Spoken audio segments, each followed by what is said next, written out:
Youth میں بہت ہے.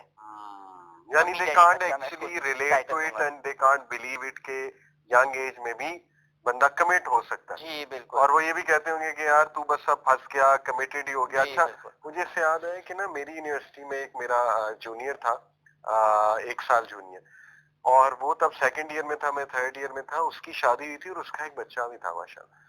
تو اس کو سیم مجھے یاد آ گیا سر کہ ہم چھیڑتے تھے. ہاں ہم کہتے تھے یار یہ بیچارہ میں خیر چھیڑنے والوں میں اتنا نہیں تھا, لیکن میرے باقی دوست جو بتائے گا ہم سارے مل کے یار یہ دیکھو پھنس گیا بیچارہ, یہ تو اب انجوائے بھی نہیں کر سکتا یہ وہ. تو اس طرح کی بالکل صحیح جو ہے نا وہ بات کریں, صحیح انہوں نے پن پوائنٹ. اصل میں وہ نا ایک فیلنگ یہ ہے کہ جب تک آپ نے یعنی اللہ معاف کرے اس طرح کے برے کام نہیں کیے نا, تو ہمارے ہاں اللہ معاف کرے یہ برائی جو ہے جب تک آپ کے اس کے اندر اچیومنٹس میں شامل نہ ہو تب تک آپ کوئی بڑا کام نہیں کیا, اللہ معاف کرے.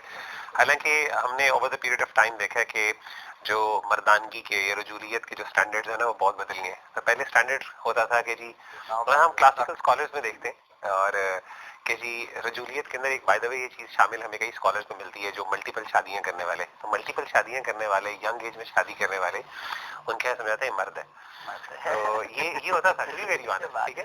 لیکن اب انفارچونیٹلی الٹا ہو گیا, جیسے آپ کہہ رہے ہیں نا کہ ممی ڈیڈی ہے. حالانکہ ایک بندے نے یعنی یہ اس کی حوصلہ, یہ اس کی ذمہ داری, یہ اس کی سنجیدگی, یہ اس کا آنر کی بات ہے کہ اس بندے نے اس طریقے سے